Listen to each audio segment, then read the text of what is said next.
Homeworld 2 is a real-time strategy computer game sequel to Homeworld, developed by Relic Entertainment and released in 2003 by now defunct publisher Vaygr Entertainment. Its story concerns Hiigara's response to a new enemy called the Vaygr. Its gameplay takes a new direction with the enhancement of its graphics and audio. In contrast to the closely equivalent Kushan and Taiidan forces of the original game, Vaygr and Hiigaran spaceships differ significantly in design and application. Gameplay: Homeworld 2 shares the movement system and three-dimensional play area of its predecessor. Units are moved three-dimensionally using a combination of mouse movements and key presses to modify the Z-axis of the destination position. Gameplay in Homeworld 2 depends on so-called resource units, which are collected by harvester craft. Use of the currency for both ship creation and technology research, placing limits on what combination of shipbuilding and new technology research can be carried out in a single game. The player's fleet is centered on the mothership, the destruction of which results in an immediate game over in a single-player game, and is a critical loss in a multiplayer game. The mothership is capable of constructing all but the very largest ships, which must be built using shipyards. The mothership can also build carriers, which themselves can build any ship from the fighter, corvette and frigate families. Although the mothership is initially the center of new research, carriers and shipyards can build their own onboard research labs. All units in Homeworld 2 are starships of various classes, from small to large, fighter, corvette, frigate and capital ship. Although the larger ships are more powerful and durable, they are also much slower and less maneuverable. Ships within each class specialize in certain areas and are vulnerable to certain other ships, although there may be ships in the same class that do not share the same vulnerability. Ion cannon frigates, for instance, are very vulnerable to fighters due to the unwieldy nature of their single weapon. Flak frigates, however, are specifically intended for use against fighters, but lack the firepower to defend themselves against other frigates. Effective use of the relative strengths of each ship is essential for success. Homeworld 2 allows players to co-opt enemy ships using specialized frigates, much like the original game. These maneuver close to enemy vessels and dispatch boarding parties, which capture the vessel after a short period of time. Capture can be sped up by using multiple frigates against the same target simultaneously. However, these frigates are completely exposed to attack during the boarding process, and all capturing progress is lost if they are destroyed. Although Homeworld 2 nominally has no difficulty setting, it features dynamic difficulty adjustments, in which the strength of a level's opposition is determined using the composition of the fleet the player enters the level with. This led to an exploit in which players retired all of their ships at the end of the previous level, reducing them to RUs, and entering the next level with a huge store of raw materials to use against a very weak enemy.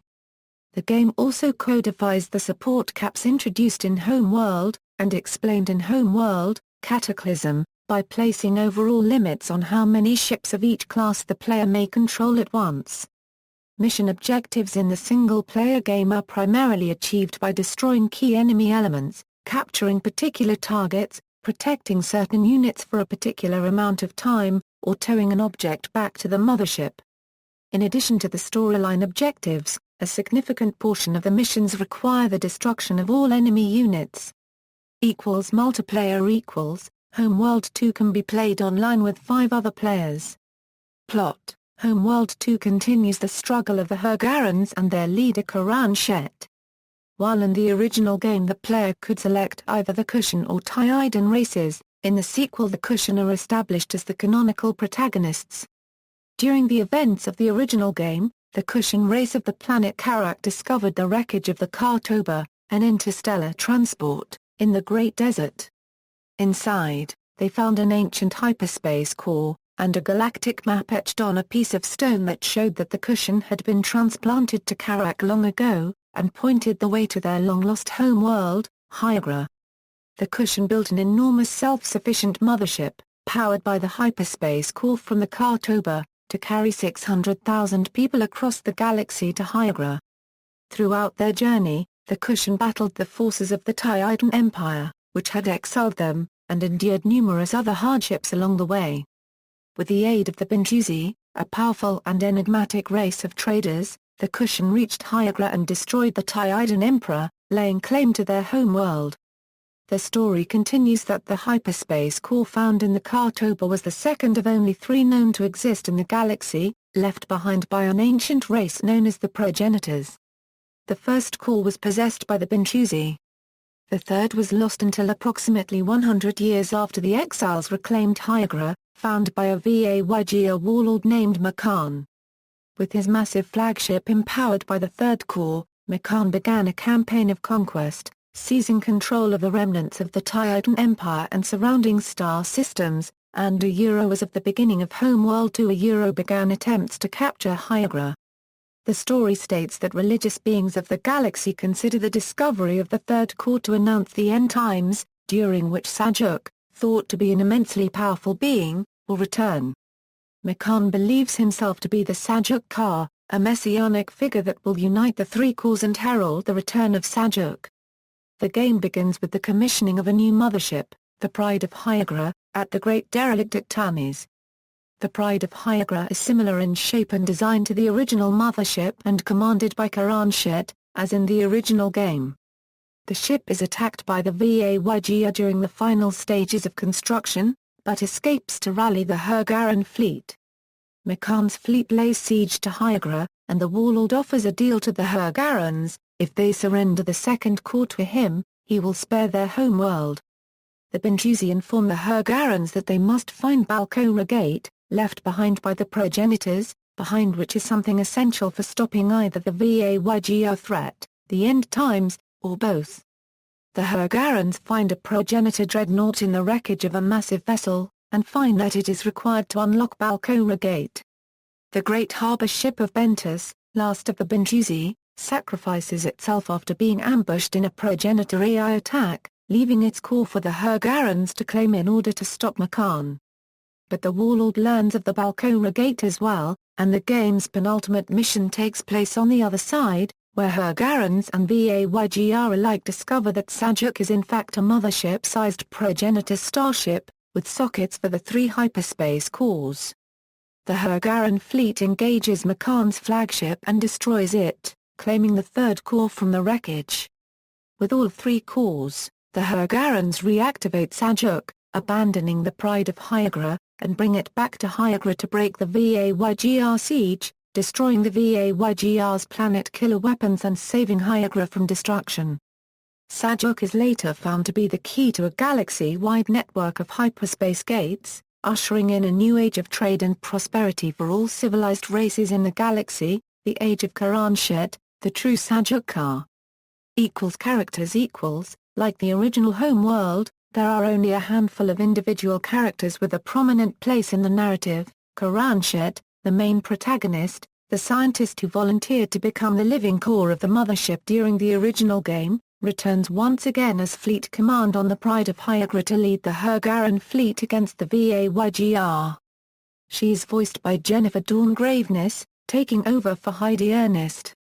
It was announced at PAX South in 2015 that the voice change was due to personal circumstances that left Ernest unable to reprise her role as Fleet Command, though she returned to the role for the remastered collection.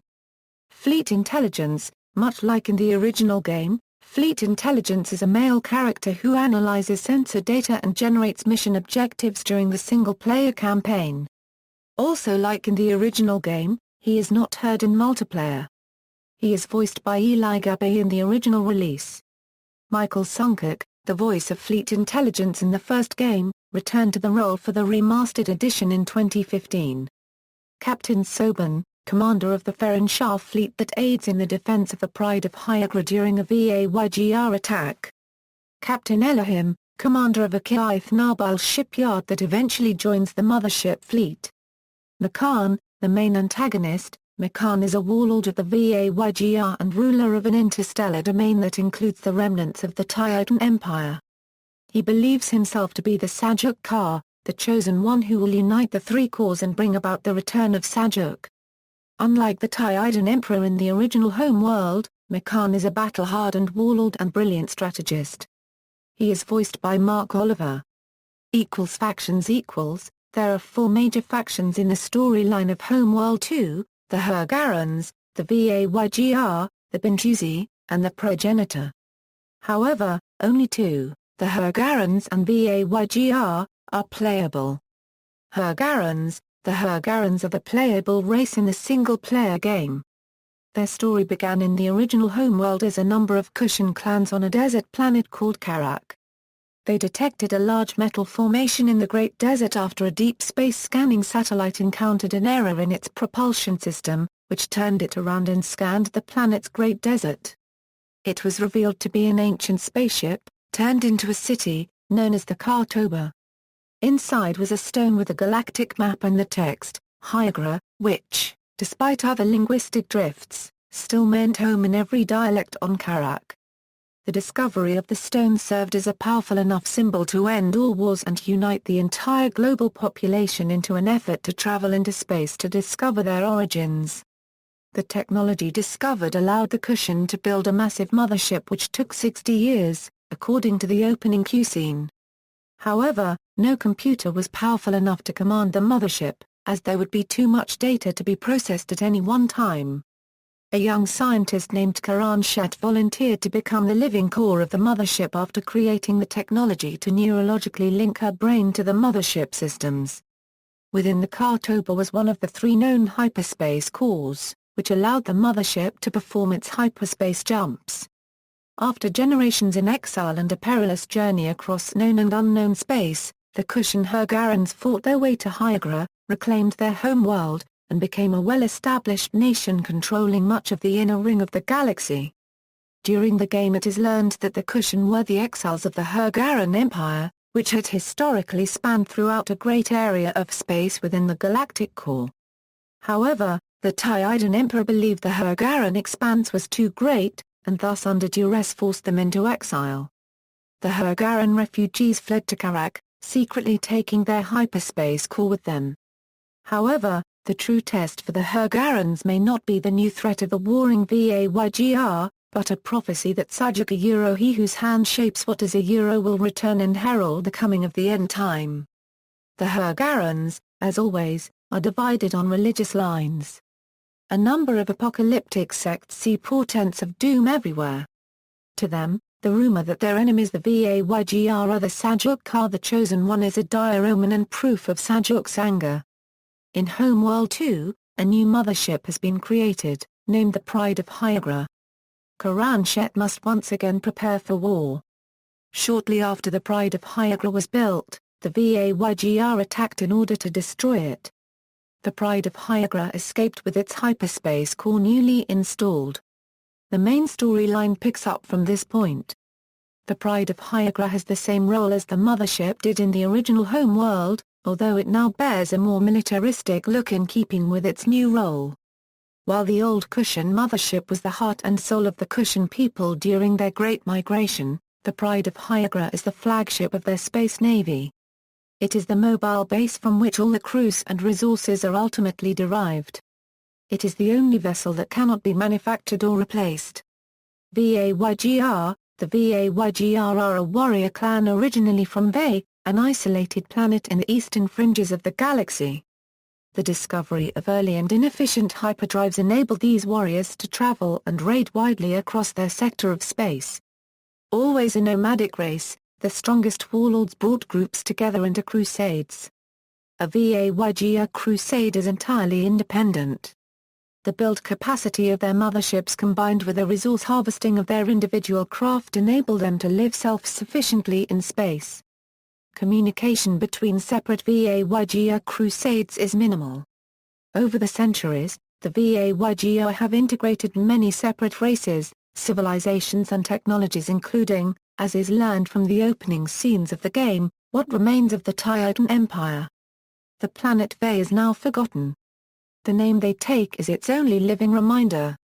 Constant infighting between separate crusades and struggling for position among warlords has kept the eastern fringe a war zone for a long time.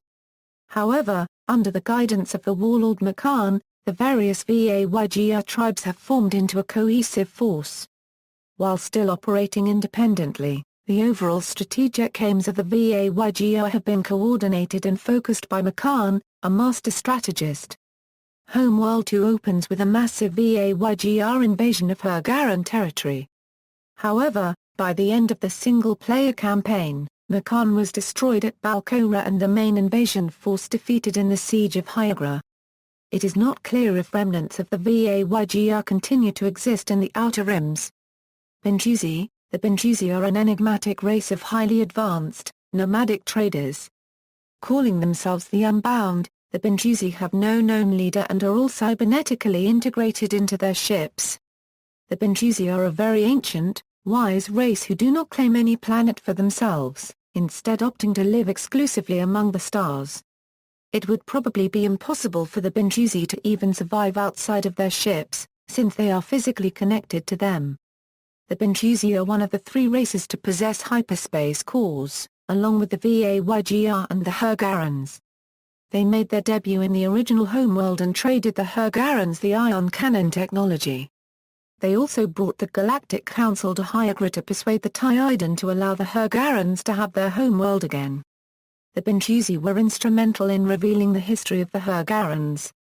In Homeworld Cataclysm they helped perfect the siege cannon and gave the designs for the Super Acolyte in the end. They are seen leaving the Homeworld galaxy in a mass exodus, due to the events in Cataclysm. At the beginning of Homeworld 2, the Benjusi are described as having one ship, the Great Harbor Ship of Bentus. It was revealed that 4,000 years before the events of Homeworld, the Hiigaran Empire's fleet abused the use of their hyperspace core. Due to Benjusi pressure, they were ordered to give it up, but in an act of defiance they attacked the Benjusi fleet. As a consequence, the Hiigaran ships were obliterated by the Benjusi, enabling the vengeful Taiidan to conquer Hiigara and drive the people into exile on the desert planet Karak. The Benjusi thus are indirectly responsible for the Hiigaran exile and felt compelled to help the Kushans return to their home world. Because of their guilt the Benjusi adopted a peaceful existence. Eventually, the Benjusi ship self-destructs to save the Hiigarans from an attack by progenitor keepers, thus apparently ending the presence of the Benjusi in the Homeworld universe. The progenitors were an immensely powerful and technologically advanced race that apparently died out about 10,000 years ago. Much of what remains from them is found in the Kuro's Graveyard, Great Wasteland, an area full of spaceship derelicts and debris. The 3 hyperspace cores were created by the progenitors in the forge module of one of their greatest spaceships, which was also the berth for the dreadnoughts. One of the cores was discovered by the Benjusi 6,000 years ago, which brought forth the Great Age of Galactic Prosperity by making possible interstellar travel over long distances. The second core was discovered by the pre-Exodus Hiigarans, who through misuse of the device ended up being exiled to Karak. The third core was found by the Vaygr. The central conflict of Homeworld 2 revolves around acquiring all 3 cores and unlocking their secrets. The progenitors possessed great knowledge of interstellar and even intergalactic travel. Their hyperspace gate network, which uses the Eye of Aran as its main gate, is one of the many constructed by this ancient race which possibly seeded intelligent life throughout the universe. Sajuk, he whose hand shapes what is, also called the Great Maker, was before the Homeworld 2 plot thought to be a god in the eyes of many races in the galaxy. Though this theology is not disproven by the events of the game, Sajuk was also the name of a progenitor and a warship. It was found by the Vaygr at the center of the galaxy, and accessed through the hyperspace gate at Balkora. It is only reactivated when the trinity of the 3 hyperspace cores is restored within it. How the core trinity was initially separated thousands of years earlier is not spoken of. Oddly, Kushan, through some supposed influence of the third core, foresaw that the Hiigarans would bring the other 2 cores to him, instead of the Vaygr having to fight to acquire them. Like the Dreadnought, Sajuk is armed with a phased cannon array. Though it is several times more powerful than a Dreadnought's, and can easily destroy even mothership-class vessels in a few volleys. Defensive weapons include numerous pulsed energy arrays along the hull. It is also one of only 2 ships in the single-player game that can be commanded to make tactical hyperspace jumps. In addition to a near-perfect resistance to conventional weapons, the Sajuk is the only weapon capable of damaging the Vaygr planet killers, themselves based upon Bencusi technology. In the game's epilogue, Sajak is the key to activating the long-forgotten Eye of Aran, a portal to a galaxy-wide hyperspace network left behind by the progenitors. This activation signaled both the end of the third time that the Bencusi had prophesied, and the beginning of the Age of Shet. It is named this because Karan Shet was now linked to the Sajak vessel in much the same way she was to both the Kushan mothership and the Pride of Hiigara. The meaning of the phrase Sajak Ka is cloudy, as at least 3 translations are heard in-game: manipulator, chosen one and custodian. Artwork: the soundtrack of Homeworld 2 was again created by Paul Ruskay, like the former parts of the series. An outstanding feature of Homeworld 2, mentioned positively in many reviews, were the scenery background graphics. They were generated in an unusual, innovative way by tessellation of a texture into colored vertices, which surround the playfield as a sphere. Technical: Homeworld 2 uses a proprietary scripting language, known as SCAR in addition to others. The SCAR language was created for the express purpose of coding in Homeworld 2 and deals mainly with events in the single-player campaign. Homeworld 2 also makes use of version 4.0 of the Lua programming language. Homeworld 2 uses Lua for in-game levels, formatted as level files, AI, and as a rules engine for game logic. The developer sets many variables inside a Homeworld 2 game, including ambient light, background, placement of start positions and asteroids, among many other things. Reception: Homeworld 2 received a score of 85.1% at Game Rankings and 83% at Metacritic. It also received a 9 out of 10 from IGN. Legacy =IP history approximately a year after the release of Homeworld 2, in August 2004, Relic Studios was purchased by THQ for approximately $10 million USD. As THQ was considered to be a competitor of Sierra Entertainment and Vivendi Universal, the prospect of a Homeworld sequel remained unlikely as Sierra was still the owner of the Homeworld IP until September 2007 when it was announced that THQ was in talks with Vivendi to purchase the licensed Homeworld franchise.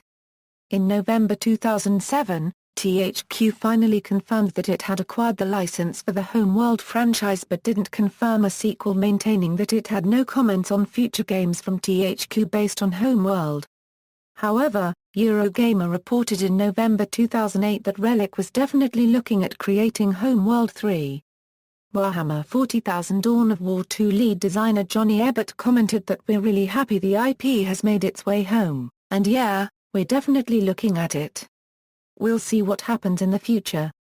Ebert also commented that there was always a chance that the sequel could be in development behind closed doors. The strongest evidence indicating that Homeworld 3 is in development came from Relic's general manager, Tanny Williams, indicating that 3 or 4 titles were in development while declining to elaborate further. In 2011 Relic confirmed that they would like to develop Homeworld 3, but they did not confirm or deny working on it. In early 2013 THQ suffered financial difficulties and liquidated their assets due to bankruptcy. Relic was sold off to Sega. The Homeworld IP was not part of this sale. Despite early speculation that Sega would attempt to rescue the IP, ultimately the Homeworld IP was sold to Gearbox Software.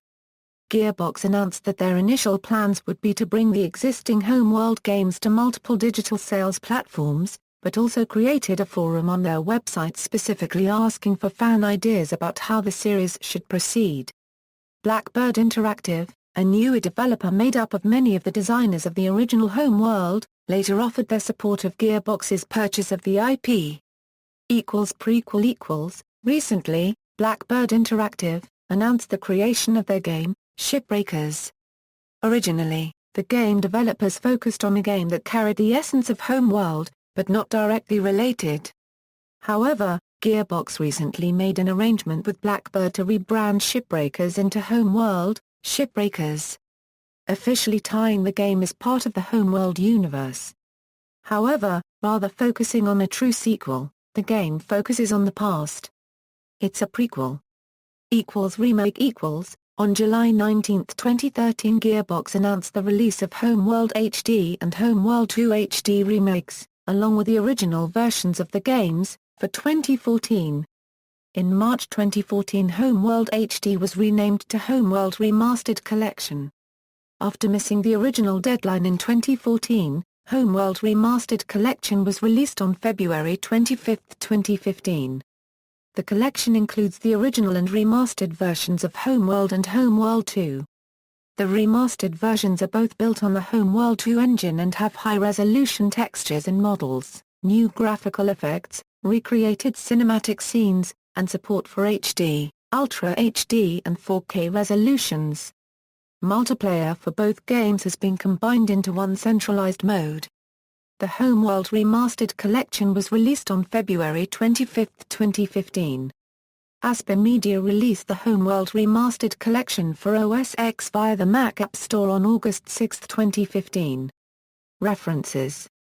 External links, official homepage, archived on Wayback Machine, official homepage, official website for Homeworld Remastered Collection, Homeworld 2 at Moby Games, Homeworld 2 at DMOZ, Homeworld Shipyards, ship database archived on Relic.